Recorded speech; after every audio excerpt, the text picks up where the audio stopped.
Alors ici, vous avez une exposition qui intéresse plus particulièrement la forêt dans le monde. Et à la cité scolaire, c'est plutôt sur la forêt et le milieu local.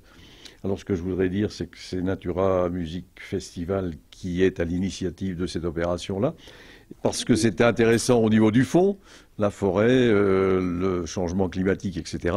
Et puis aussi parce qu'on a une tradition d'échange avec la Belgique qui est déjà très ancienne avec le festival Contrebande. En ce qui concerne les autres partenaires, eh bien, je laisserai la parole pour ce qui est des partenaires belges à Michel Metter qui est à l'initiative du projet. Et puis pour ce qui est des partenaires français, eh bien, il y a bien sûr l'ONF qui est présent avec M. Ardin ici, et puis et également le lycée Jean Moulin, et puis le collège Georges Sand. Et je passe tout de suite la parole à Monsieur le principal adjoint. On est heureux d'accueillir donc au collège Georges Sand dans cette expo, dans le cadre du développement durable. J'adore ce thème-là, et puis donc on essaie de faire passer ce message au niveau de nos élèves. Donc là, ceux qui étaient concernés, donc c'est les 6e de notre collège, dans le cadre des sciences et vie de la Terre. Donc c'est toutes nos classes de 6e, donc 5 classes, donc environ une bonne centaine d'enfants, qui sont donc passés par l'expo ici, qui sont donc allés au lycée ensuite, et puis qui ont fait un petit voyage en forêt, redécouvrir la forêt, parce que je pense que là ils n'y mettent plus beaucoup les pieds, et redécouvrir de ce côté-là, c'était vraiment une façon vraiment intéressante de renouer avec le côté naturel, puis redécouvrir un petit peu la biodiversité du secteur. Voilà. Et juste commencer par un mot qui est le mot merci, parce que quand on a sollicité donc la REL et ensuite en second rang d'autres partenaires, on n'était pas sûr non plus que l'opération allait aboutir jusqu'au bout. En fait, on est dans le cadre avec la REL et Natura Music Festival d'un projet transfrontalier en Interreg. On a déposé ensemble un micro-projet Interreg, on espère qu'il pourra être soutenu jusqu'au bout par l'Europe. Pour nous, c'est un peu une petite graine cette semaine-ci, cette semaine transfrontalière qu'on met en place en 2012. C'est une petite graine et on espère qu'elle va grandir. On espère vraiment qu'elle va être continue. On espère que nos partenaires pédagogiques, donc les écoles, le lycée, le collège, qui sont vraiment des écoles qui ont... Nous, on le sent, et c'est pas une flatterie, on le sent vraiment dans nos animations, les autres pourront parler aussi bien que moi. Il y a une attente, et aussi, il y a un potentiel. Donc aussi bien au niveau des élèves, au niveau des bâtiments, et tout simplement des méthodes pédagogiques. Donc nous, on est vraiment demandeurs, modestement, d'apporter un peu de contenu, et de rencontrer leurs attentes, parce que c'est dans les deux sens. Ce partenariat, c'est vraiment un partenariat à sens échange.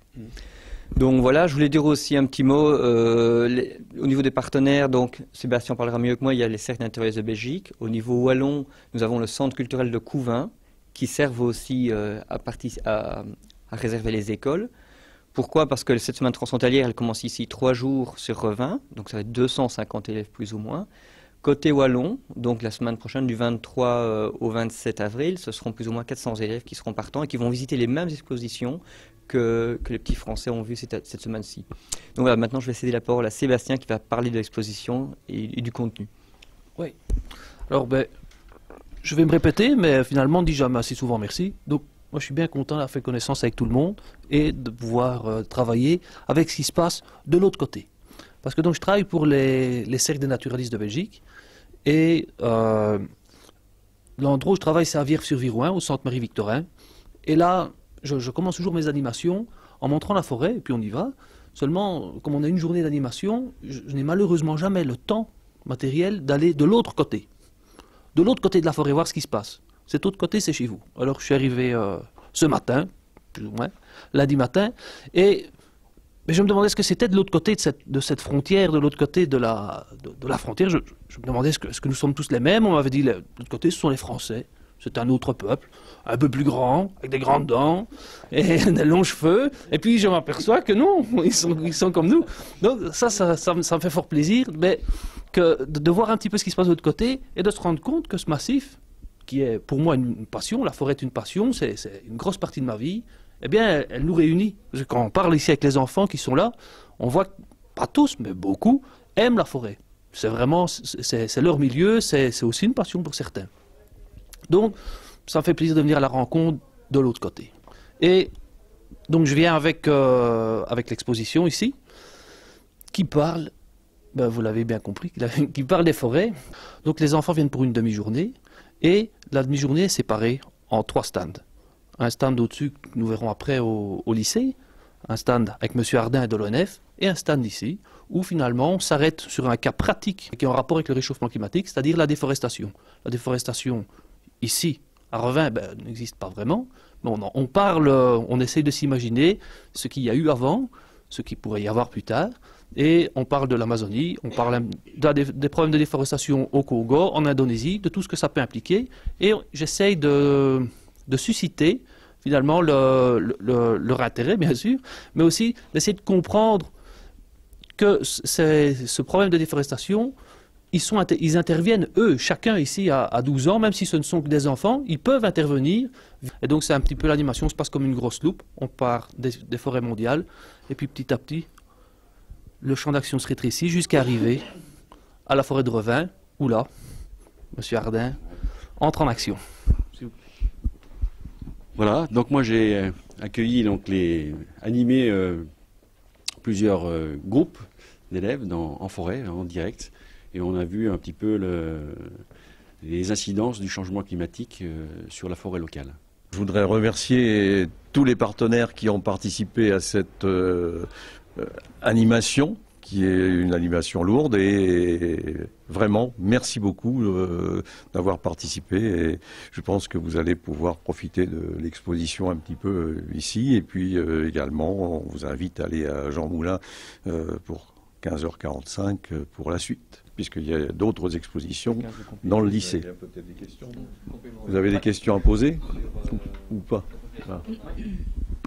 Non. Actuellement, il y a beaucoup de personnes qui font des constructions en bois. D'après vous, est-ce que ça serait plus rentable? C'est vrai qu'on en voit de plus en plus maintenant des maisons en bois. Est-ce que pour l'avenir, ça sera plus rentable pour les personnes? On n'est pas spécialiste de la rentabilité de la construction en bois. Et ce que j'ai appris, c'est qu'on allait au salon Bois et Habitat il n'y a pas longtemps, et il n'y a pas un type de maison en bois. Il y en a 100. Et chacun avec ses particularités financières. Donc, sur la rentabilité économique d'une maison, ça, c'est une question vraiment difficile. Dès l'instant où on utilise du bois dans la construction, on stocke du carbone. Donc ça, c'est déjà un positif. Plus on va stocker une planche, par exemple, sur une maison, plus sa durée va être longue. Donc plus on aura de bois dans la construction, pour le climat et la baisse de dioxyde de carbone dans l'atmosphère, on aura un petit peu moins de gaz à effet de serre. C'est intéressant d'avoir un point de vue extérieur pour se rendre compte de votre potentiel, de vos capacités au niveau des Ardennes. Donc avant de préparer mon animation au niveau du climat, tout comme Sébastien aussi a préparé, on s'est adapté vraiment au contenu au territoire. Donc les expositions sont les mêmes, mais l'animation diffère. Donc on va parler de chiffres français pour les écoliers français par exemple. On va parler de potentiel du territoire des Ardennes et pas de la province de Namur par exemple, comme on va le faire la semaine prochaine. Donc ça s'adapte vraiment au territoire. Et nous, quand on parle du territoire ardennais au lycée et au collège, on leur dit, vous avez présent sur votre territoire 4 des 5 principales sources renouvelables. L'éolien, même si ça peut faire débat à certains endroits, on sera d'accord, l'hydraulique, le solaire et la biomasse. Et alors, ils sont étonnés vraiment de savoir que la géothermie, je ne sais pas, à ma connaissance, je ne pense pas que les Ardennes aient la géothermie, peut-être, je serais content de l'apprendre, mais voilà. En tout cas, 4 des 5 ressources naturelles sont présentes dans votre département. C'est une ressource qui est à valoriser. C'est une mine qu'on ne peut pas vous enlever. Ça c'est du non délocalisable. Et donc, c'est aux Ardennais de le valoriser. J'ai un peu de sang ardennais, mais côté belge, dans les vannes, et je sais que les Ardennais, quand ils sont décidés, ils sont décidés. Et pour nous, l'exemple du projet de lycée ou alors l'initiative que vous prenez en matière d'environnement au sein du collège, eh ben pour nous, côté Wallon, ce sont des exemples. Et donc, on vient voir aussi ce que vous faites chez vous. Ça, on tenait à vous le dire. Mais au niveau des énergies renouvelables, je pense que ça peut être une ressource d'emploi. Donc, vous avez parlé de la filière bois. C'est du non délocalisable si on le valorise par les filières techniques, par les filières générales. L'énergie renouvelable, c'est du comportemental aussi, parce qu'il ne suffit pas de dire passer au renouvelable pour votre électricité ou pour vous chauffer. On travaille en amont plus sur le comportemental. Je reviens avec ça parce que c'est vraiment, vraiment très important. Et nous, on sait bien qu'on ne le fera pas en une année. C'est un travail. On est vraiment dans une génération de transition qui va voir exploser le prix du pétrole, qui va devoir passer, qu'on le veuille ou non. Et à mon avis, ce sera plus économique que par amour d'écologie, mais ce qui compte finalement, c'est un résultat. Je pense qu'on va passer finalement à une génération de transition qui va devoir s'adapter et redécouvrir ces ressources du territoire. Et l'Ardenne est vraiment un territoire clé pour nous.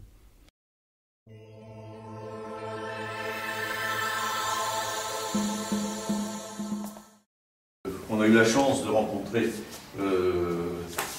Michel Metter un jour et il nous a proposé d'amener sur Revin des expositions et des animations sur la forêt et le problème du changement de climat. Alors donc c'est comme ça que l'opération s'est montée et je voudrais tout particulièrement remercier la Cité Jean Moulin de nous avoir accueillis et d'avoir organisé aussi le passage des élèves dans cette exposition, mais également avec Monsieur Ardin pour ce qui est de la forêt ardennaise. Excuse Monsieur le Proviseur qui est actuellement sur Reims, nous représentons, on est à deux. Il faut deux pour c'est tout ce qui fait la différence. Voilà. Toujours est-il qu'on est très content et très heureux d'avoir accueilli notre exposition, qui est une exposition de qualité, une action qui permet à l'ensemble, une grande partie de nos élèves, on aurait bien aimé l'ensemble, mais ça va être un peu difficile de faire passer l'ensemble de la cité scolaire, mais une grosse partie de nos élèves va être de les sensibiliser justement, non pas seulement à l'écologie, mais au problème de réchauffement de la planète qui deviendra un problème de plus en plus important. Pour nous, de sensibiliser nos élèves, ça les concerne grandement, nous ça nous concerne. Chaque petite pierre avancée par chacun contribuera un petit peu, j'espère, à une évolution positive du problème du réchauffement de la planète. Ce bâtiment écologique qui devrait s'autosuffire en énergie et surtout donc protéger justement la planète de ce réchauffement. Donc maintenant, ça ne sera pas sans difficulté, parce qu'il y a quand même quelques mises au point. Je pense qu'il va falloir quelques années pour mettre au point ce système. Mais bon, voilà, c'est une volonté politique, donc on avance. Et je crois que si chacun avance dans ce sens-là, ça permettra d'améliorer et surtout ne pas lâcher en disant ah oui, c'est parce que je trie mes déchets ou c'est parce que je diminue mon thermostat, c'est pas parce que moi je le fais que ça va faire quelque chose. Le côté un petit peu petite goutte d'eau dans un océan, ben non, c'est avec plein de petites gouttes d'eau qu'on fait des océans. On fait des océans. Donc, et là, il y a une démarche pédagogique plus poussée. Qui a été l'explication avec une interface humaine et qui a été beaucoup plus intéressante, je pense, pour les élèves. Et comme j'en ai discuté aussi avec des professeurs du collège, ce qui était intéressant, c'est d'avoir un discours non pédagogique à la base, c'est-à-dire pas issu du corps professoral, et donc un regard différent aussi de la part des élèves, une écoute différente, avec aussi d'autres mots qui peuvent être posés dans les cours de SVT ou de biologie. De ne pas acheter avec du total, parce que ça va partir à partir du moment où il n'y a pas de demande. S'il n'y a pas de demande. Je tiens à vous remercier, M. Ardin, de votre conférence, parce que c'est quelque chose qui est très important à l'heure actuelle. Donc toutes ces histoires d'énergie, de biodiversité, tout ce que vous faites, tout ce que vous avez montré aux élèves, je crois que c'est très important, parce qu'on est obligé, nous, maintenant, de l'intégrer dans nos cours pour pouvoir avoir une éducation pour ces élèves. Sensibiliser un peu toute notre jeunesse pour le futur et qu'ils évitent un petit peu... prennent soin un petit peu de notre planète. Voilà. Est-ce que vous pensez qu'il faut recommencer une opération comme ça l'année prochaine ou vous pensez qu'il faudrait améliorer les choses? Je pense réellement que c'est dans la répétition qu'on arrivera à prendre conscience. Je pense que c'est très important. On s'aperçoit quand même que dans la vie, peu de monde fait fi de l'écologie. Et on le voit même en ce moment. Oui, c'est comme le tri sélectif. Il faut en parler tous les jours, puisqu'on est aussi confronté à ça. Il y a des mauvaises habitudes qui sont prises et elles sont à remettre en chantier tous les jours. Oui, c'est clair. Et je pense que c'est à nous, l'éducation nationale, aussi de l'intégrer dans tout ce que l'on fait, dans tous les cours, dans toutes nos interventions. C'est, je crois, une obligation.